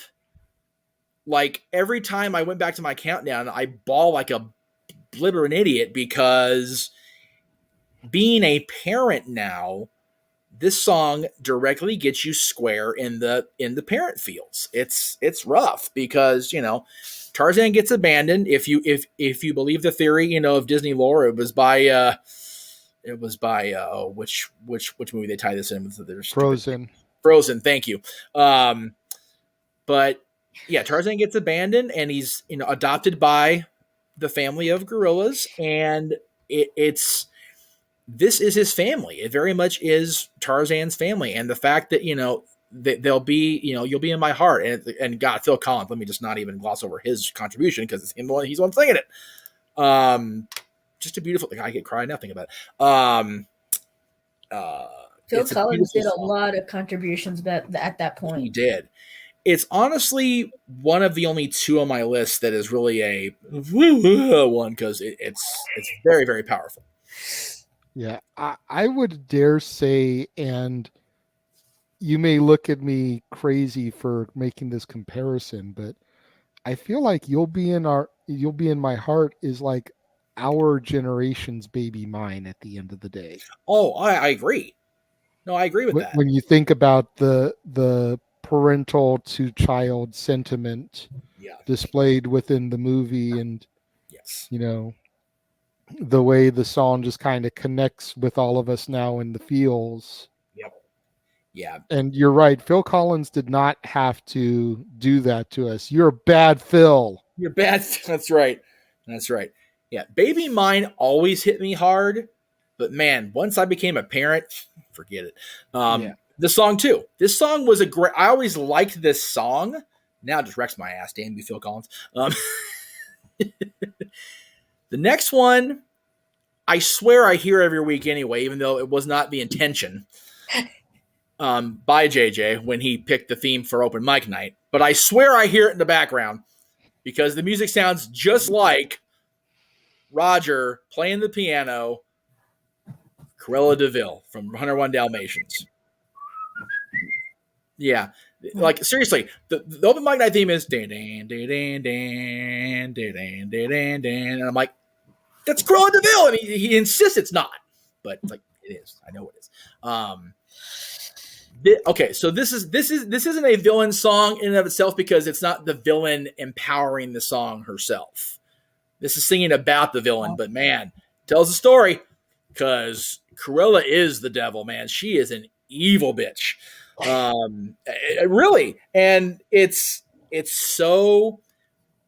very lighthearted. The song, it's very upbeat, but at its core, it's like, man, she's twisted. Like, and when she approaches the door and they silhouette her and she blasts it open, it's like, geez, like this is the presence we've been waiting for since this movie started. Because like it was cute, and you had the story of Pongo and Perdita, and then the story of bringing Roger and Nita together because the dogs were together, and it was cute and everything. And then once Roger's writing this song and we get Cruella's story, it's like, all right, here we go. I love it. I've always loved this song. So number 5 for me is, I realized in discussing with JJ in a previous conversation that it was my second choice from this movie. So that's why, honestly, that's why Gaston is so low. Because Gaston replaced Whole New World. Because I had to have it in there. Y'all know reasons. I'm not going to get into it and be an idiot again. But this song did not pop up on either of your lists, so I wanted to make sure I kept this one. It is from Aladdin, and it is Robin Williams, Friend Like Me, as the genie. This scene is so entrenched in Disney lore now, once we settle the lawsuit, right, Robin? Sorry, I missed you, Williams. That it's now part of Fantasmic 2.0 because they wanted to incorporate that part of it when they have Aladdin come in. So I thought that was really cool because we all know me in Fantasmic. But Friend Like Me is, I really think it's one of those that we talk about this. I'm sure you and I've talked about it before, Jay, Teresa, you and I've talked about it. I think that I'm okay with Will Smith adopting the role of Genie in the live action because he does this song so well in the live action. He pretty much does it word for word. There's a couple changes because you got to change it for live action, but I think that this song really defined how it was going to be with Robin Williams and his manic energy as he always puts out there. There's no more manic song in this movie than Friend Like Me, and it's very much Robin. So that's why I love it. And I love every version of this song. I love the animated version. I love seeing our buddy Ken do it on stage. I love the live action with Will Smith. It's just a great song. Yeah, absolutely. So, and to this day, I will never understand why we had to lose Aladdin when it went to Broadway, but Frozen's still there, and it's at Broadway too. Although the Hyperion's now completely just a wasteland, but that's a whole other discussion for another day. Number 4 is one that I'm surprised wasn't your choice for the movie, sis, because you were talking about Pete's Dragon as for Passamaquoddy. I was surprised you didn't pick the song I'm picking because it is such a great song by a tremendous artist, and it very much is her song in the movie, Candle on the Water by Helen Reddy as Nora. We can talk all day about Mickey Rooney because he's incredible in this movie. It's really my first time I ever saw Mickey Rooney, for the record, because I love Pete's Dragon so much as a kid, but I appreciate this song more and more every time I hear it. And when I first heard it, that was also on the VHS I had recorded along with Robin Hood because it was off The Wonderful World of Disney with Michael Eisner introducing it. So that's how old that tape is. Throwing that out there. Sunday nights on ABC, baby. But not anymore. I know. No, I honestly miss that. Well, Mr. Rogers a little busy putting the company back together after the last year. Maybe one day he'll be on The Wonderful World of Disney, but he's a little busy at the moment.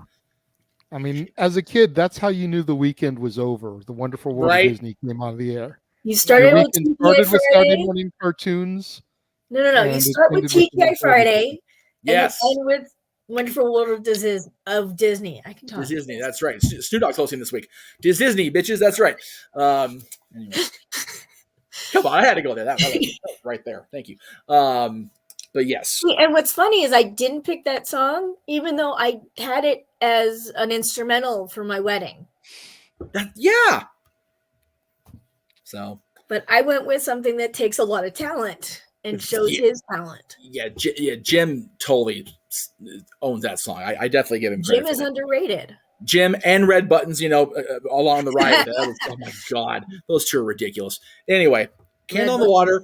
When I first saw the movie on television, they had cut part of the song. I didn't know that till years later. So when I heard the full version, I was like, damn, this is even better than I thought it was. So now it's on my regular rotation during the year when I listen to Disney songs because it's just so good. And God, Helen Reddy and that voice of hers, man, it's powerful. Just there's no way around that. All right, where am I at here? Number 3. Number 3 is, as we talked about, the official Star of the Renaissance, Little Mermaid, and I went completely cop out and went with the easy choice because, man, Part of Your World is, again, it's the entire theme of the movie. It's why we're here. It's why we're hearing this story and seeing this story being told, because she wants to be part of our world, and she doesn't understand why her father, the king, can think we're such bad things, because we have so much wonderful things in our world. Like, why how can we possibly be bad? And you combine the story of the movie, the theme of the song, and then Jodie Benson and that voice of hers. I mean, good Lord. It's it still reduces me to tears, the entire movie. The soundtrack. The movie, it's an 1989 animated movie, so almost 40 years old. It's like, okay, but the songs in this movie are just so iconic and meaningful, and very much why the company, I think, acknowledges it as the official star of the Renaissance, because the music and the songs drive the story every step of the way. Oliver and Company, I feel the songs are vital, but not outright crucial to the story compared to Mermaid, Beauty and the Beast, Aladdin, and subsequent Renaissance releases. As much as I Oliver and could Company maybe soundtrack, agree with you on that for Streets of Gold, yeah, but the other main three, I would argue you on that, because Once Upon a Time in New York City, as Teresa said, sets the entire mood for the movie. okay, Then you come into Why Should I Worry, and you've just got Dodger and his nonchalant, carefree lifestyle, and it's like, he says it in the song, the rhythm of the city. Once you get it down, you can own this town. You've just got to find your place in this world, kitty. At the end of the day, is all he's telling them. right, And then Good Company. That's the end game. That's what Oliver has been searching for the entire time. fair point. Just Streets of Gold, I give you. That's kind of like the throwaway song in the movie, yeah, but yeah. it's still an amazing song. Yeah, and I feel that with that throwaway, I only say that because I can't really think of a throwaway in Mermaid. Like, every song and where it's placed, Fathoms Below at the beginning. it tells Eric's story, I think, to a certain extent, and it To an tells extent. It sets the tempo. Well, it sets the tempo of the movie. Thank you, sis, and it also shows the long distance between the human world and the depths in which the mer people live. So I personally think it's important. I mean, don't get me wrong, I like the song, but Oh yeah, yeah, as far as in comparison to the others, right. it's the throwaway track. How many people make sure that they listen to that song when they put their CD in, and how many people skip to track 2? Fair enough. Well, for a while, I couldn't skip that song because we did that for a dance recital. So I heard that for about 6 to 9 months. Fanfare. Oh my gosh, yeah. Oh, I believe it. I I believe was it. done. Yeah. That's kind of like my number one. We'll get there momentarily. But number two, for every reason that JJ took it out, I left it in. You Got a Friend in Me from Toy Story, and Toy Story 2, and Toy Story 3, and Toy Story 4, and every other Toy Story thing you can possibly think of, and throughout the parks, and throughout our lives, it feels like this song is now there. This song is such an integral part of my existence that when Randy himself sang it at Dr. Jerry Buss's funeral, I wept openly watching it here at home on television because of how important Dr. Buss was to our family when he owned, of course, the Kings and the Forum back in the day. So this song, When She Loved Me definitely explains the pivot point of the franchise with Jessie's introduction and why she feels the way she feels. You Got a Friend in Me sets the tone for the entirety of the saga. It is about Andy and his friend Woody and the wrench in the works that is Buzz Lightyear. It is the theft of Woody and his friends who he relies on saving him, even though he doesn't want to be saved, realizes he thinks he doesn't want to be saved. It's the thread of three in that the friends all come together thinking they're going to die in that incinerator. It threads throughout the entire story. We've got each other. You've got a friend in me. They're all, it weaves the whole thing together. That's why it's important to me. That's why it's so high on the list. And, I'll never forget the story on the Imagineering story that Bob Iger told about, he went to the one of the parades. I think it was in 2005. And, the entirety of the parade for the most part, I should say, was Pixar characters. And Disney itself, the brand, was not getting the foot space that Toy Story, Monsters Inc., Cars, etc. was getting. And this movie and this song really made that start. So, it was this movie and this song that made the company go, yeah, we better refine our shit and get our own brand back on track here. Dare I say that the beginning of the ascension of Toy Story and Pixar, you can almost pinpoint the simultaneous decline of the Renaissance movies. Yep. Because 95 was Pocahontas, and then you had Hunchback and Mulan and Tarzan. All the while you've got this meteoric rise of Toy Story, Bug's Life, Toy Story 2, Finding Nemo, Monsters Inc. Yep. To the point of, by the time Embers New Groove comes out in 2000, it's like, oof. Like I said, it's the only reason I can tolerate David Spade. And if that's the light we're looking for, I'm good. Thank you very much. Although, I will say, if Chris Farley plays the sidekick, granted, Patrick as the sidekick is just iconic, right?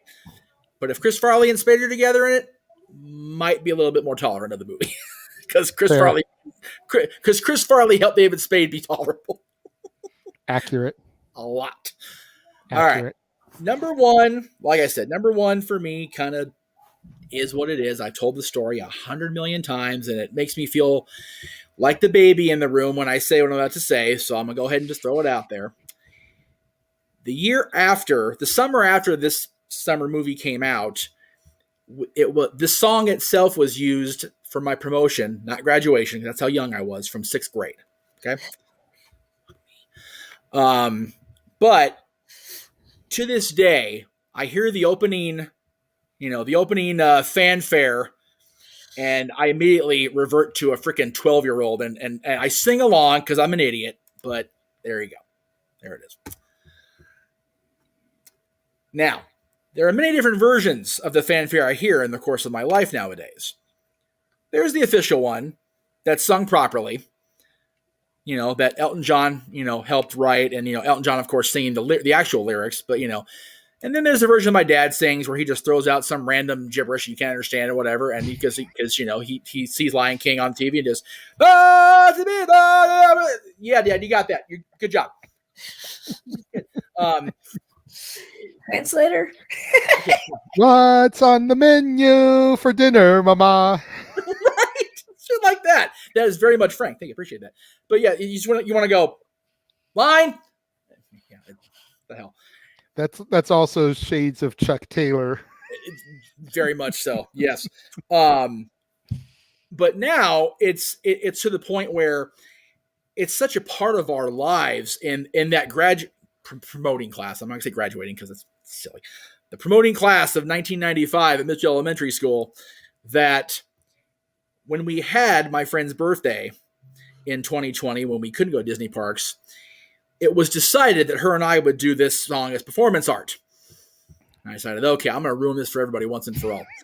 And I will tell the rest of that story to the two of you if you haven't heard it off air, because I know the story. We can't air that on even on our channel because it's wrong. But anyway, Circle of Life, Elton John writing it, Elton John singing it. I finally got to see Elton this year in concert, so I can appreciate it more than ever. He didn't sing this song because it's too slow for an Elton John show, because the Elton John show is just. But that voice and that music style and the Disney power behind it, like, damn, man.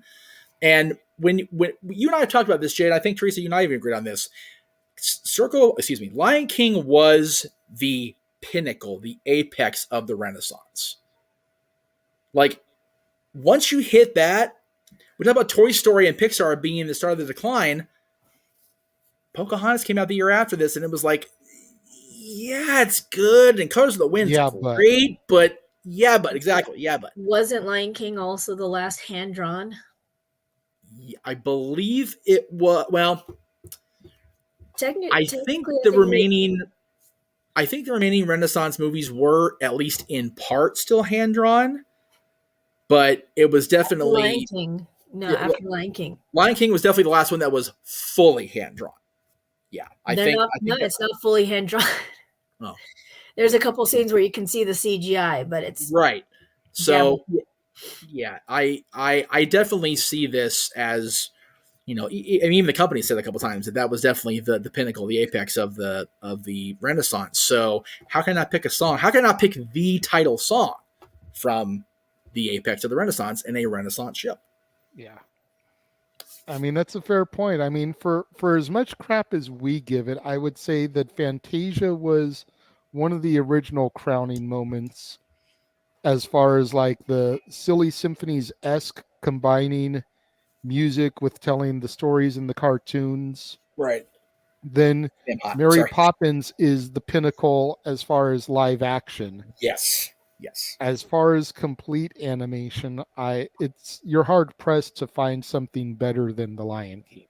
Yeah, and as much as the company was lampooned for stealing the idea from wherever the hell they stole it from, I don't remember now. I don't really care. It's like the perfect Disney animated movie. Like everything about that movie is just so good.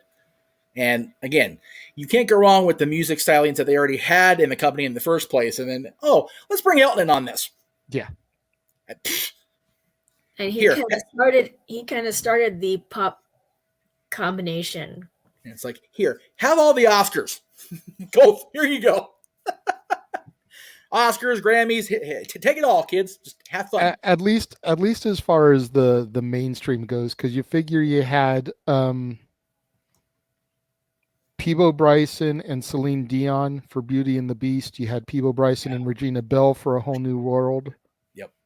But as far as like for the real mainstream, Elton John was the start of it, because then you figure you had Vanessa Williams for Pocahontas, you had Christina Aguilera, you had Phil Collins. Yep. Yeah. So the movie and the song that started the movie just really, at the same time, it is monumental in its glory, and then, like you said, Jay, it's the but point for the Renaissance, which lasted a good solid, if you count Oliver and Company, 6.5 years. 7 years. Yeah, 7 years. So, under 2 assists, we promised. We got it. Still got the shills to go, but that'll be okay. That'll be because that's literally you. Because when this goes up, there will be no Talk Wrestling this week. There'll be no South by Sports Bar this week because Mikey's on. Or no, no South by Sports Bar because her and I are going to be at the park tomorrow. So definitely no South by Sports Bar this week. Yeah. So the plugs are all you, brother. All right. Here we go.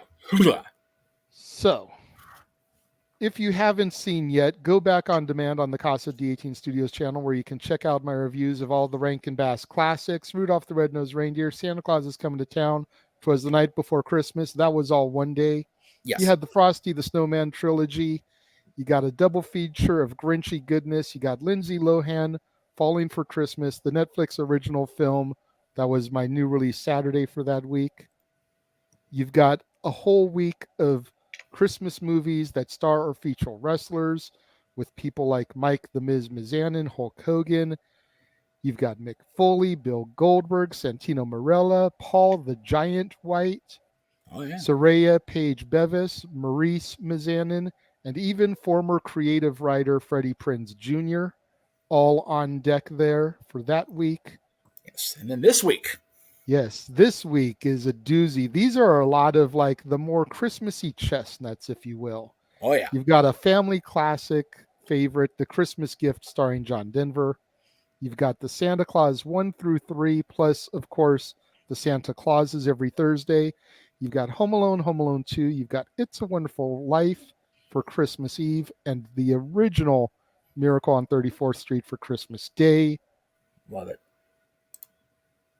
And then to wrap things up, you've got just a few odds and ends that I really kind of wanted to throw in there. You've got another family favorite, It Came Upon the Midnight Clear, starring Mickey Rooney. You've got a huge dose of Muppety goodness with Muppet Family Christmas, Emmett Otter's Jug Band Christmas, The Christmas Toy, which very similar to Toy Story if you really look at the storyline there. Right. You've got It's a Very Merry Muppet Christmas Movie, the Muppets' take on It's a Wonderful Life, all the way down to New Year's Eve on New Year's Eve. Yes, sir. New releases, you've got Spirited, a musical take on the Christmas Carol story. You've got Violent Night starring David Harbour, a little bit of a mixture of horror and Christmas.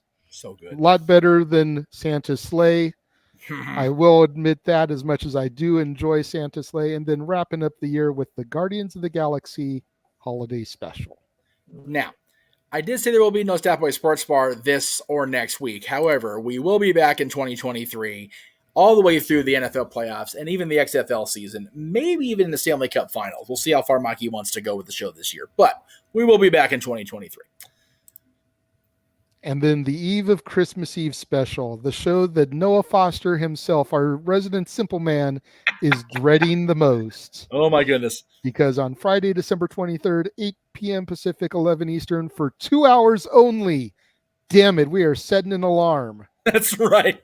We are going to be doing our Christmas special. We're going to be talking Christmas traditions, favorite movies, songs, specials, etc.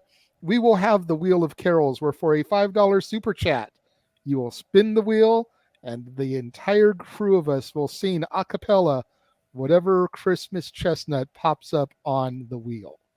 I just want to get Teresa's reaction. She's frightened for her life of the aspect of us singing. There we go. I'm good now. We've also got Noah Foster, who's going to be quoting the book of Luke, the same scripture that Linus recites in A Charlie Brown Christmas.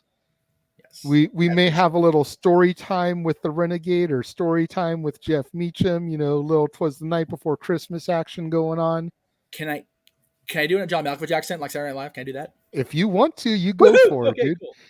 These are all going to be things added to the Wheel of Carols as we start to spin and knock some things off. They will be replaced. Yes. Will there be earbuds given? Damn! No, this is not the Long Beach Grand Prix where Staff Pro hands out the foam earplugs to its employees.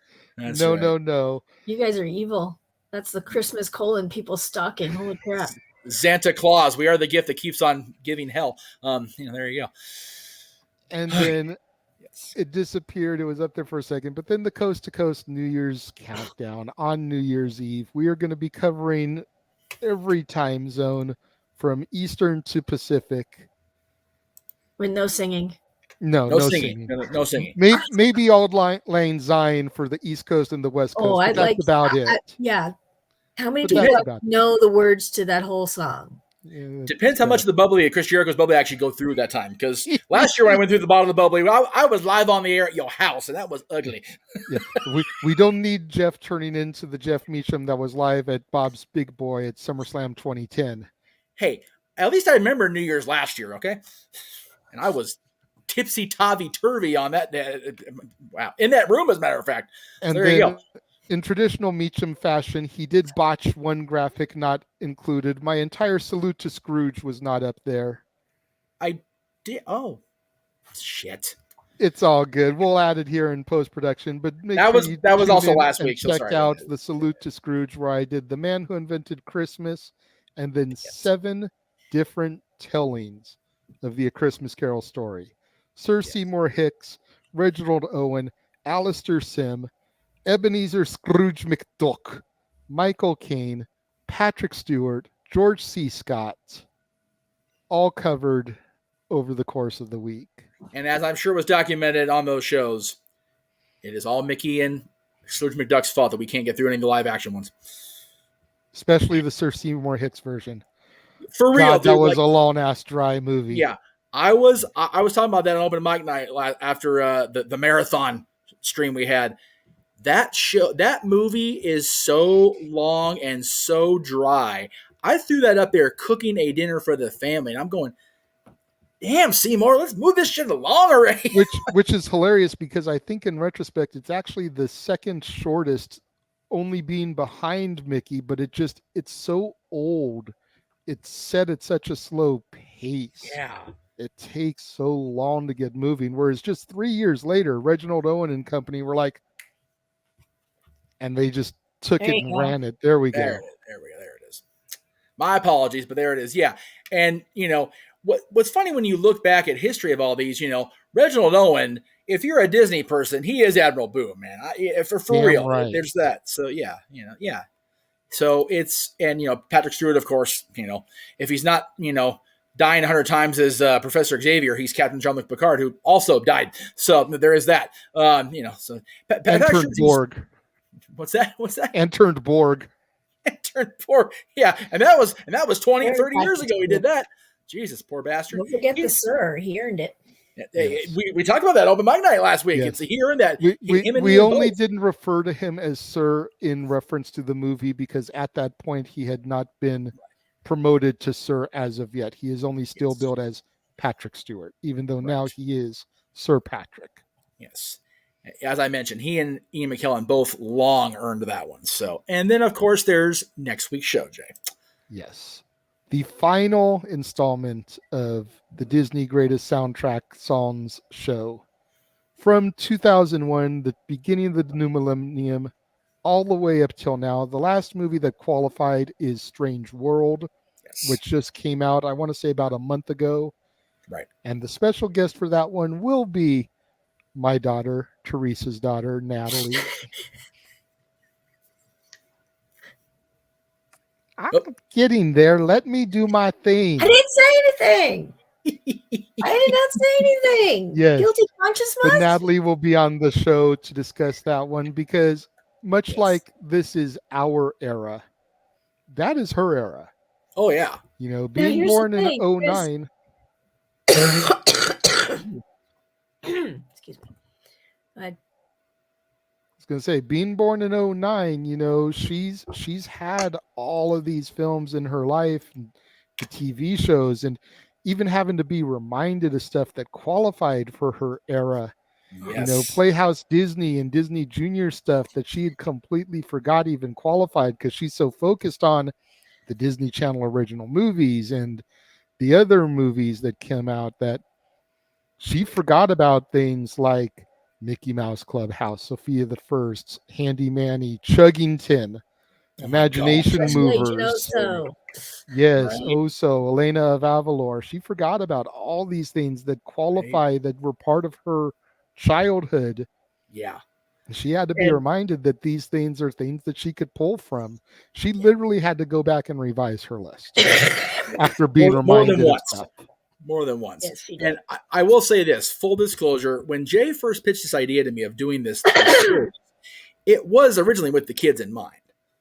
Because we definitely wanted both the kids, Natalie and Dylan, on there. Dylan, of course, God forbid he be on camera unless it's something he's into 100%, him being a teenage boy and being a brat about it. So that's why we ended up with the single guest. But now that we're done with all three of them and they're in the can and we get Natalie coming next week, I think we made the right decision because the show with Cece was wonderful. This show has gone much better than I anticipated, and we got it in under 2, so I'm proud of our damn selves. Next week's show, little long. Yes. It's an endurance test. You may have to pause to make potty breaks. Make sure you've got. I think you guys need to edit that for a potty break. We did. We did. Originally, it was going to go up in 3 installments. Yes. Because it was so long, but Jeff was like, "No, I got this." Put it all into one. Well, I figured out what it was. There was, I'm sure it's on your phone too, there was so much excess file nonsense on my phone. That's why when I hit delete all that stuff, that's why it saved and uploaded in 20 minutes total. Because there was so much stuff I hadn't used in the entire time I've had this phone pretty much. That's the thing though, Jeff, is the phone I use for editing has nothing on it except for that stuff. That's very bizarre. Still wouldn't save because it was such a big file. Well, I got that. We got it up. It is in full. So, yes, you have the ability to hit the pause button if you must, even though it's a live show. We encourage you to watch it live, but it is a lead into Monday Night Raw at the end of the day. So, if you can sit 3 hours of Raw, damn, you sit 3 hours of us. I mean, damn really, right. Because Raw is so much more than us, especially with Natalie involved. That was a great show we did. I love it. Yes. Now, I grant that we delayed dinner. That's our bad. I understand this, but man, I had fun doing that show. Yeah, I was going to say, I think if you watch the final product back and you see how it went and why it went, I think you'll forgive us. Yeah, please. Yeah. I gotta be at Disneyland with you in the morning. Anything to either one of you. You guys are guilty as sin here. We know this. We know this, and you know us. Yes, but we are aware of the scenario. Thank you very much for joining us today. You know, I know that there are a lot of hiccups in getting us to this place where we can sit down and actually crank this out, but I'm glad we waited. Yes. Thank you. We appreciate you coming on the show and doing this with us again. Something I noticed. Yes. You said that ours was till 99, and then you said Natalie's is 2001 to today. So you're missing the millennium. No, ours was till 2000. Ours was 2000. I only said that Tarzan was toward the end because it was 99. It was the last one I had because I didn't pick anything from Members New Groove because just not going to do that. But and 2000 I think was Toy Story 2, which was covered. It was 99. What was 2000's release for Pixar? Do we have one? Oh, but was it Bug's Life? Bug's Life was 98 because it was before Toy Story 2. In 2001, I think aside from Emperor's New Groove, I don't think there was anything really. So there you go. That's why maybe a live action, but you know, it just happened not to pop up on anybody's list. But it was 2000 up there. Was also Dinosaur, and that really didn't have a song to it. So it just. So 2000, even though it's the end of this particular era, the music wasn't what it was. So there you go. That's why. So there we go. We appreciate everybody tuning in for the 2 hours today. Take yourself a little break. Go get yourself a snacky snack. Get ready for Monday Night Raw. God bless you if you don't watch the full 3 hours because y'all are crazy. Watch a Hulu tomorrow. Save yourselves the hassle. Jesus, for real. Not that I'm showing for the company by saying Hulu. That didn't do that, but I'll go ahead and take it. Lies. I know I'm a liar, but it's okay. You sit on a throne of lies. No, you did that one last year. Right? I don't know. Anyway. For our special guest, Teresa, we again thank you very much for being on with us this week. For the Renegade, JJ Williams, I am Jeff. That's a Disney show. I am Jeff Meacham. We are the dads on Always on Wrestling, and we will see you guys next time.